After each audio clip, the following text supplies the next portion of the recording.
안녕하세요. 맥키네치 투자클럽입니다. HLB 리보세라닝 관련해서 다음 달에 이 CR에서도 우수성 발표 소식이 있죠. 올 NDA 준비가 착착 진행되고 있다는 소식입니다.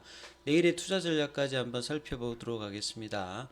먼저 개장 전 미정시 흐름부터 선물 흐름부터 한번 살펴보도록 하겠습니다.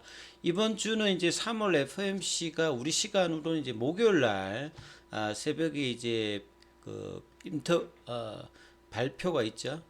점도표 공개도 있고요.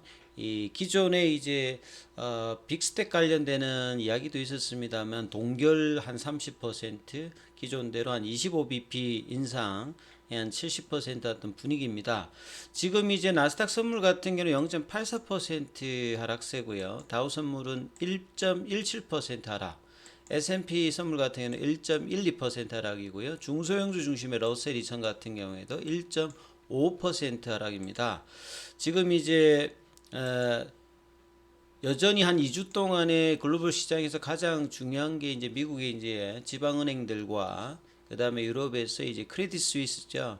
일요일 오후에 이제 같은 이제 스위스 쪽에 UBS가 크레딧 스위스를 32억 달러의 인수 관련되는 부분으로 이 국내 시장 같은 경우에는 이런 부분들에 대해서 이제 혼돈이 좀 없었는데요. 지금 크레딧 스위스가 이제 장전 시간의 흐름에서는 급락이죠.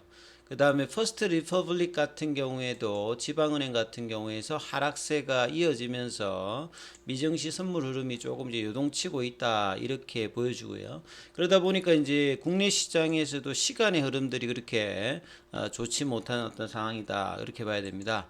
자, 우리 시장은 오늘 전반적으로 이제 일요일 오후에 크레딧 스위스발 이제 인수 소식이 좀 나오면서 코스피 같은 경우에는 마이너스였습니다만 코스닥은 오히려 이제 플러스로 전환되는 어떤 흐름들을 보여서 큰 어떤 충격은 없었는데요. 지난주도 보면 그 시차를 지나서 이제 그 다음 날에 또 이제 흐름들이 있었기 때문에 이런 부분 좀 잘 챙겨봐야 될 것 같습니다. 자, 오늘 뭐 시장 어떤 전반적인 어떤 흐름에서 이 외국인들은 이제 현선물에서 매도를 했습니다. 이 원달러 환율 자체가 7원 90전 정도 이렇게 올라가면서 환율의 어떤 영향을 받으면서 외국인들 수급은 매도세였고요. 기관들은 이제 거래소 중심에서 금융, 투자, 투신, 연기금이 매수를 했고 개인들은 양시장에서 매수를 했죠. 근데 코스닥 쪽에서는 외국인 기관 쪽은 이제 대부분 매도를 했는데 개인들이 매수로 좀 돌려놨다. 그리고 이 에코프로 관련되는 부분에서 악재가 나왔습니다만 이 부분들이 이제 좀 극복이 된 흐름들이 좀 나와서 코스닥 같은 경우에는 플러스를 일단 마쳤는데요. 자, 코스피 같은 경우에는 상승 종목 수가 조금 더 많았고 코스닥 같은 경우에는 상승 종목이 좀 많았죠. 종목 장세의 어떤 흐름들이 오늘 전반적으로 펼쳐졌다 이렇게 보여집니다. 그리고 HLB는 박스권 상단 이 34,000원 위에 어떤 박스권 흐름들을 지키면서 이 34,000원과 4만원 박스권의 이제 중위값인 36,000원, 37,000원대를 5장까지 이제 이어오면서 종가는 36,850원이니까 이제 좀 그렇습니다. 지금 현재 시간에는 한 100원 정도 빠져 있죠. 공매도 매매 비중은 이제 7%로 금요일보다 좀 작으면서 자 보시게 되면 볼린저 밴드 상단 부분에 걸쳐서 윗꼬리가 조금 나왔습니다만 나쁘지 않은 어떤 흐름들을 이어갔습니다. 3월 달에는 이전하고 좀 다른 흐름은 뭐냐면 양봉이 나오고 이어지는 양봉과 조정 위에 다시 양봉이 나오면서 매수세가 좀 이제 응집되는 어떤 흐름을 보이면서 추세의 어떤 중요한 볼린저 밴드 상단의 어떤 흐름까지 갔고요. 이제 이 흐름이 유지되면 이제 4만 원대 2월 21일 날 이제 고점이었던 39,600원 물적 분할 이후에 상한가 나오고 그 다음 날에 39,600원인데 이 부분의 어떤 돌파 흐름까지도 이제 이달에 이제 가능한 어떤 흐름까지 이제 기술적 흐름이 나왔습니다. 이제 거래가 이제 어떻게 조금 이제 응집되면서 이 부분들을 강하게 좀 넘어가느냐 아니면 추세적으로 나타나느냐 이게 중요하겠죠. 그래서 생명과학 같은 경우에도 2.73 제약 같은 경우도 3.58, 글로벌 같은 경우도 3.08 정도로 윗골이 좀 있습니다만 흐름들이 뭐 테라피틱스 같은 경우는 이제 뭐 그냥 강보합세 흐름 정도였다 보여집니다. 자, 기사로 좀 한번 살펴보면요. 보통 이제 물적 분할하면 굉장히 싫어하죠. 해외 같은 경우는 사실 이제 홀딩스가 있으면 자회사 같은 경우 상장을 하지 않습니다. 이 더블 카운팅 관련되는 부분에서 주주들이 소송도 있기 때문에 정상적이면 이제 이 물적 분할을 하지 않습니다. 이 보통 이제 핵심 사업을 빼내 가지고 별도로 이제 법인으로 분리해서 기존 이제 회사가 물적 분할한다는 말은 회사가 이제 그 자회사 지분을 그대로 가지는 형태이기 때문에 대주주 입장에서 지배력 강화를 하는 어떤 흐름이고, 사실 이제 주주 입장에서는 주가 하락을 하는, 시총은 이제 커집니다만, 그 핵심 사업 부분들이 나가는 어떤 부분에 그 부분에 이득을 취하지 못하기 때문에 굉장히 안 좋은 어떤 형태들이죠. 그러다 보니까 이제 작년에는 물적 분할을 하게 되면 주식 매수 청구권을 부여하도록 법을 뭐 개정까지 했는데, HLB는 지난달에 이제 물적 분할을 했을 때는 오히려 상한가를 갔습니다. 그 말은 뭐냐면 핵심적으로 HLB가 이제 존속하는 회사는 핵심 사업부고 이게 이제 존속을 하는 거고요. 분할되는 부분들은 이제 선박 사업이죠.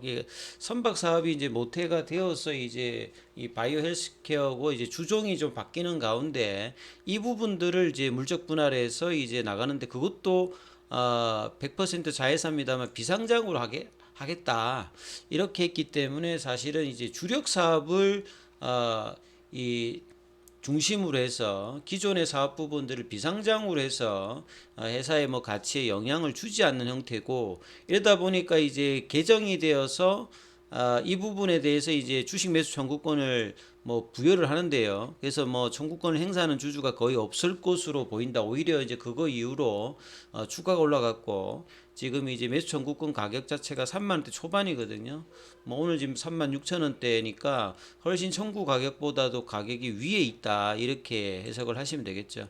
그리고 이제 그래서 이제 물적 분할이 이제 HLB 입장에서는 호재가 되어서 상한가를 갔던 흐름이고, 그 뒤에 이제 연속되지 못했다가 다시 이제 3월달 들어서는 이제 NDA 신청 관련되는 부분들이 항서제약과 HLB가 공동으로 날짜까지 이제 올 정도로 예정하면서 공식적으로 이제 이 부분들이 이제 코멘트가 나오면서 점진적인 어떤 상승이 좀 나오고 있다 봐야 되겠죠.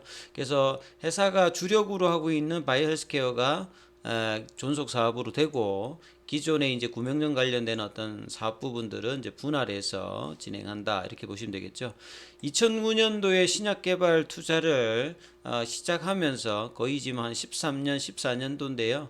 이제 뭐 결과를 봐야 되는 어떤 해고요. 그 결과라고 하는 거는 결국 이제 NDA 신청 이후에 허가를 통해서 이제 상업화 과정을 어떤 가는 부분들이 굉장히 중요합니다. 그래서 HLB는 이제 사업부도 이제 업종 전환도 이제 제약 바이오 쪽으로 바뀌어 있고요. 바이오 쪽은 이제 리보세라님을 중심으로 한 이 부분이 있고, 헬스케어는 이제 FA 중심의 이 체외 진단 이쪽이 이제 들어오면서 재무적인 어떤 견실함이 작년도 매출이 상당히 뭐 역대 최고급, 그 다음에 뭐 영업이익 관련되는 부분들도 뭐 나쁘지 않은 어떤 흐름들을 보였죠.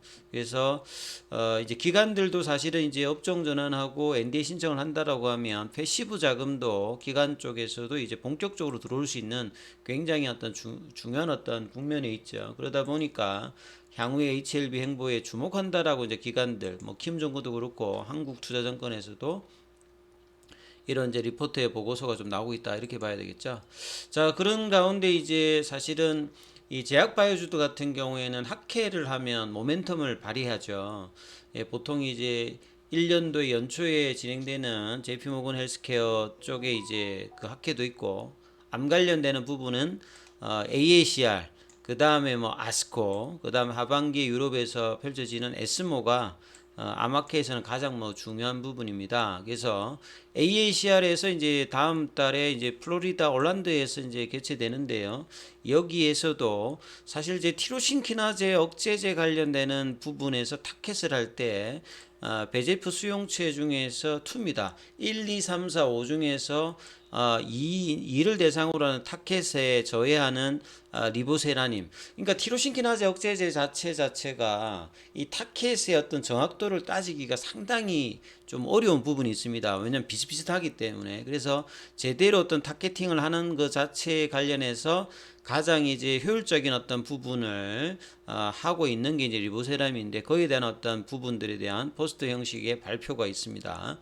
이번 발표에도 FDA 출신의 이제 장송훈 박사와 빌 스트릭랜드와 랜다 페니스가 이제 공동 저자로 좀 참여합니다. 이게 포스터 발표를 하게 되면 옆에서 이제 질의를 하면 답변을 한다, 이렇게 보시면 되겠죠. 그래서 높은 선택성이 상당히 중요한 어떤 경쟁력이다. 그리고 이런 가운데 사실은 이제 부작용이 상당히 이제 중요한데요. 이런 어떤 낮은 부작용이 있기 때문에 리보세라님이 단독이든 병용이든 여러 이제 인디케이션 확장이 가능한 어떤 부분. 게다가 이제 복약의 어떤 편의성과 경제적인 어떤 합리성도 있죠. 그러다 보니까 이번에도 이제 레이트 브레이킹 이제 초록으로 갑니다. 그만큼 이제 이 부분에 대해서는 이제 기대를 한다, 발표했던 내용들에 대해서. 그래서 4월 14일 날 초록 전문이 공개되니까 이 부분도 한번 살펴보셔야 될 것 같고요. 이제 5월로 양사가 합의해서 제출을 목표로 지금 차근차근히 진행이 되고 있는 상태다. 이런 어떤 기사들이 계속 이제 주가에도 긍정적으로 작용을 하고 있다, 이렇게 봐야 되겠죠.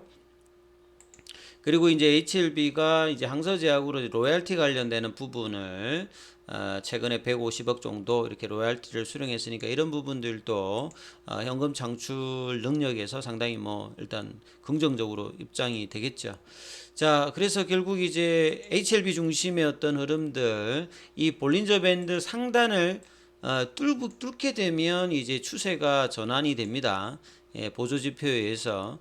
그리고 이제 120일 기준으로 이 굉장히 중요한 이 가격들을 넘어가게 되면 기술적으로 돌파가 나옵니다. 브레이크 스루가 나오기 때문에 이후에는 주가가 더블로 갈 수 있는, 올해 인공지능이나 뭐 이제 로봇 관련주들이 더블을 갔듯이 기술적으로 뭐 그냥 본다라고 하면, 여기에서 수급이 동반된 어떤 흐름이 나온다라고 하면 상당히 이제 시세도 강하게 좀 분출할 수 있는 어떤 국면이 이 4만 원대 라인인데요. 이 라인을 어떻게 넘어가느냐, 그리고 5월이면 이제 3월달, 4월달은 이 부분들을 얼마만큼 선제적으로 반응하느냐가 엔디의 어떤 기대감과 성공 기대감의 시장의 어떤 반응이다, 이렇게 볼 수 있으니까, 자, 이 부분들을 감안하시면서 내일도 이 볼린저 밴드 상단, 결국 이제 4만 원대 라인을 어느 시점에서 넘어가고 이 36,000원, 37,000원대가 강하게 지지되고 있는 거. 그 다음에 이제 결국은 올라가야 되겠죠. 그래서 4만원대 라인에 넘어갔을 때 시장의 어떤 그 캔들과 거래량이 어떤 식으로 형성되는지가 올해 가장 중요한 어떤 기술적 이제 분기점이다, 이렇게 보이니까 이 부분 좀 참조하시면서 투자 대응하시기 바라겠습니다. 여기까지 하겠습니다.